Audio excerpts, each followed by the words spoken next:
Audio PA. Audio PA হলো analogue. আজকে যেটা বুঝাবো এটা হলো অ্যানালগ। কিছুক্ষণ আগে যেটা আমরা কাজ করছি এটা হলো অ্যানালগ। এটা হলো নো স্টার্ট পয়েন্ট। ধরেন যেটা কে 318 নামে চিনে সবাই এটাকে। এটা হলো একটা কি, এটা পিএ। কি PA? Audio PA. Audio PA. Audio PA, audio মানে শব্দ বোঝাচ্ছে, আর পিএ মানে পাওয়ার অ্যাম্পলিফাই বোঝাচ্ছে। জি। অর্থাৎ এখানে যে শব্দটা দেওয়া হচ্ছে সেটা কি করতেছে, ও বাড়ায় অন্য আরেকটা রাস্তাতে বের করে দিচ্ছে। তো অডিও কোডেক, এটা হলো কোডেক। সংক্ষেপে রাখবে সিডিসি কোডেক। কোডেক। হ্যাঁ, এটা হলো কোডেক আইসি। এটা পাওয়ার এসির মধ্যেও থাকতে পারে, আবার আলাদা থাকতে পারে। তো সিডিসি আলাদাও থাকতে পারে, আবার পাওয়ার এসির মধ্যেও থাকতে পারে। তো ধরেন যেটা কোডেক আইসি। এখন কথা হলো, আপনারা জানেন প্রত্যেকটা আইসি চালাতে গেলে ওকে অবশ্যই ভোল্টেজ দিতে হয়। অডিও কোডেকেও কিন্তু ভিপিএস দেওয়া থাকে। আবার এখানে ভিরেস VREG 3.3 ভোল্ট লাগে। আবার আর একটা লাগে হলো 1.8। আবার কিছু কিছু আইসি বেশিও লাগতে পারে। বুঝা গেছে? এর হলো অডিও কোডেকের ভোল্টেজ রিকোয়ারমেন্ট। আরেকটা লাগে হলো 2.8। 2.8 এটা হলো ভিআই ভোল্টেজ। এটা হলো অনেকগুলো ভোল্টেজ লাগে। আর অ্যানালগ যে পিএগুলো আছে একটা ভোল্টেজ দিলেই চলে। সেটা কি? ভিভেট অথবা ভিপে। বুঝা গেছে? ভোল্টেজ দিয়ে দিলাম, এবং আপনারা জানেন যে যেখানে ভোল্টেজ থাকে সেখানে অবশ্যই ক্যাপাসিটর থাকে প্রত্যেকটা লাইন। প্রত্যেকটা ভোল্টেজ লাইনের সাথে অসংখ্য ক্যাপাসিটর থাকবে। আমি একটা দেবো যাচ্ছি। এখন কথা হলো, এটা হলো সিপিইউ। এটা হলো সিপিইউ। সিপিইউ ওকে ডিজিটাল ডাটা দিবে। একে দিবে কি? ডিজিটাল। অডিও কোডেকে ডিজিটাল ডাটা দিবে। ঠিক আছে?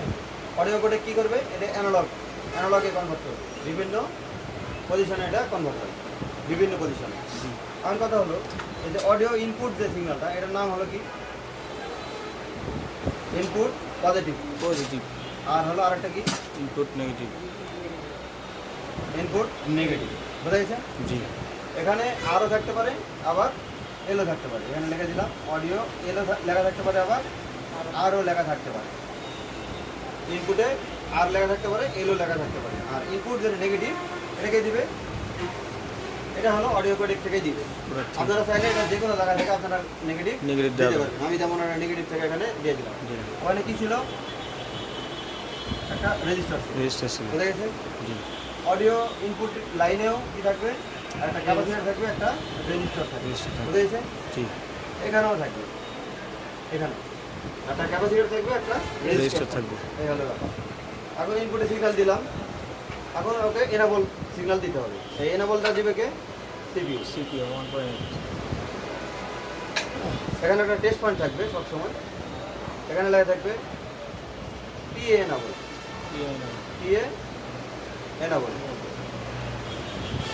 এনাবল মানে কত ভোল্ট? 1.8। এটাকে দিবে সিপিইউ। মানে যে লাইনই হোক না কেন সিপিইউ, ওই লাইনের নাম কি? জিপিআইও মানে জেনারেল পারপাস ইনপুট আউটপুট। এই হলো ব্যাপার। যখন আমরা ভিপিএস দিব এবং এনাবল সিগন্যাল দিব, যখন আমরা অডিওটা প্লে করব, তখন সিপিইউকে এনাবল সিগন্যাল দিবে এখানে 1.8। তখন ও অ্যাক্টিভ হয়ে যাবে। এবং কোডেক যখন ওকে সিগন্যাল দিবে, এই সিগন্যালটা কিন্তু স্মল সিগন্যাল, ছোট সিগন্যাল। এরকম মনে করেন যে ছোট একটা সিগন্যাল এখানে দিলাম না, এই সিগন্যাল কী করবে? বড় করে বেশি। এই হলো পার্থক্য। তখন ও কী করবে? এখানে দুটো ভোল্টেজ ও আউট করবে, এসি ভোল্ট। এখানে লিখবে এসপি কে মাইনাস, আর এখানে লিখবে এসপি কে স্পিকার মাইনাস, স্পিকার প্লাস। দুটোই পজিটিভ লাইন। এখানে নেগেটিভ বললে কিন্তু নেগেটিভ না, দুটোই পজিটিভ লাইন। এখানে কি থাকবে? এসি ভোল্ট থাকবে। এরকম এসি ভোল্ট থাকবে। স্পিকার এসিতে চলে। নেগেটিভ এবং পজিটিভ একসাথে থাকবে।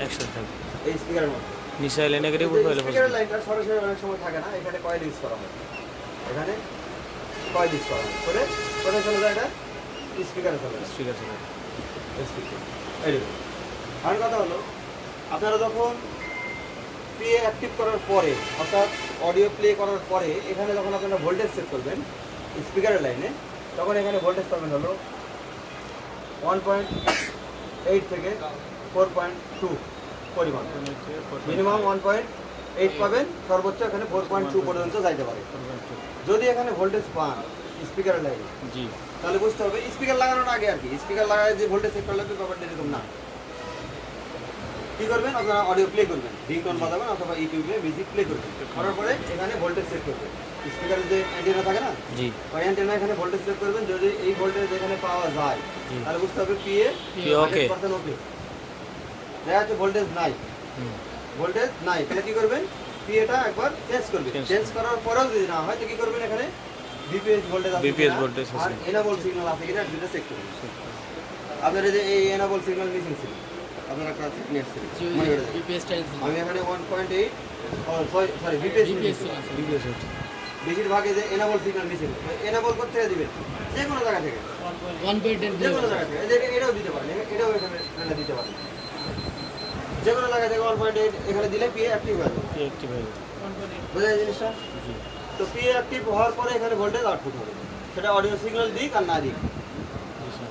এখানে যখন পিএটা অ্যাক্টিভ হবে তখন এখানে ভোল্টেজ পাবেন আপনারা কত ভোল্ট, 1.8 থেকে 4.2। 4.2 বলতে এখন ভোল্টেজ আছে কিন্তু স্পিকার বাজে না, স্পিকার পাবেন কে খারাপ, অডিও কোডেক খারাপ, অডিও প্রোটেক্ট সিডিসি খারাপ, সেক্ষেত্রে পিএ চেঞ্জ করার দরকার নাই। দরকার নেই। বুঝা গেছে?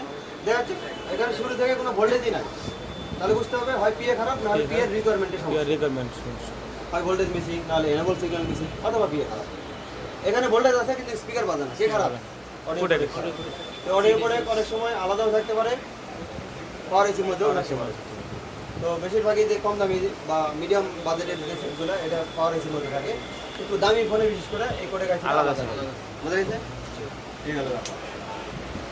তো যখন আপনি দেখবেন যে ইনপুট পজিটিভ ইনপুট নেগেটিভ, এই নেগেটিভ যখন মিসিং হয়ে যাবে যে কোনো একটা কারণে, হয়তো এখানে নেগেটিভ নাই, তখন কী হবে, এফএম রেডিও যেরকম শব্দ হয় না সেরকম শব্দ হবে, এবং ওই সাউন্ডের সাথে নয়েজ চলে আসবে, মানে কোলাহল বাড়তি একটা চলে আসবে। শব্দ জি, তখন কী করবেন, এখানে শুধু গ্রাউন্ড করে দেবেন এই নেগেটিভ ইনপুট নেগেটিভ, তাহলে কাজ শেষ। এই হলো ব্যাপার। তো টেকনো, ইনফিনিক্স, আইটেল, আবার কম দামি যে সেটগুলো আছে অপো, ভিভো, এগুলার এপিএটা বেশি ব্যবহার করা হয়। এপিএটা প্রায় 70% সেটে আছে, এপিএ প্রায় 70% সেটে ব্যবহার করা হয়। এগুলোর নাম্বার টাম্বার লাগানো কিন্তু খালি পিন মিলা লাগাবেন তাহলে হবে। হ্যাঁ, যেহেতু এটা অ্যানালগ কন্ট্রোল, এখন তো প্রোটোকল, সিপিইউকে তো সিনানোর দরকার নাই।